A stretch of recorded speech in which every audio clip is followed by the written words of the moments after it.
Oli était un homme de 30 ans passionné de moto. Depuis son plus jeune âge, il passait son temps libre à bricoler et réparer des engins à 2 roues. Il avait toujours rêvé de créer son propre atelier de réparation de motos, mais il avait toujours repoussé ce projet par peur de l'échec. Un jour, alors qu'il était en train de donner une formation pour les permis poids lourds, Oli prit une décision radicale. Il quitta son travail et décida de se lancer dans l'aventure de sa vie, ouvrir son propre atelier de réparation de motos.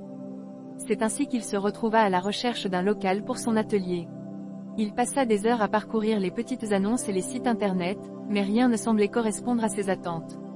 Jusqu'à ce qu'il tombe sur une annonce pour un ancien entrepôt abandonné.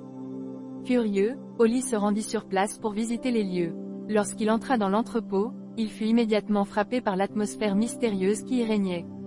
Les murs étaient recouverts de lierre, donnant l'impression que l'endroit était figé dans le temps. Mais ce qui attira réellement son attention fut une immense fresque murale représentant des vignes luxuriantes. Intrigué, Oli décida de s'approcher de la fresque. Alors qu'il la contemplait, il eut l'impression que les vignes bougeaient légèrement, comme si elles étaient vivantes. C'était à la fois fascinant et effrayant. C'est alors qu'un jeune homme de 18 ans, prénommé Lenny, apparut derrière Oli. Lui aussi était passionné de moto et cherchait à apprendre la mécanique des engins à 2 roues.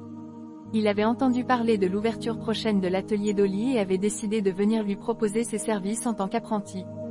Touché par la détermination de Lenny, Oli accepta sa proposition et décida de lui confier la rénovation de l'entrepôt. Ensemble, ils travaillèrent d'arrache-pied pour redonner vie à ce lieu abandonné. Pendant les travaux, Oli et Lenny ne purent s'empêcher de remarquer que les vignes de la fresque semblaient prendre de plus en plus de place. Elles s'étendaient sur les murs, envahissant chaque recoin de l'entrepôt. Intrigués, ils décidèrent de mener leur propre enquête. Ils découvrirent alors que l'entrepôt avait appartenu autrefois à un viticulteur passionné. Les vignes qui recouvraient les murs étaient un héritage de son amour pour la nature et le vin. Mais à sa mort, l'entrepôt avait été abandonné, laissant les vignes se développer librement. Oli et Lenny comprirent alors que les vignes étaient un symbole de désir et de passion. Elles représentaient les rêves inassouvis du viticulteur, mais aussi les leurs. Ils se rendirent compte que l'entrepôt était bien plus qu'un simple lieu de réparation de motos. C'était un endroit où les rêves pouvaient se réaliser. Grâce à leur travail acharné et à leur détermination, Oli et Lenny réussirent à créer un atelier de réparation de motos unique en son genre.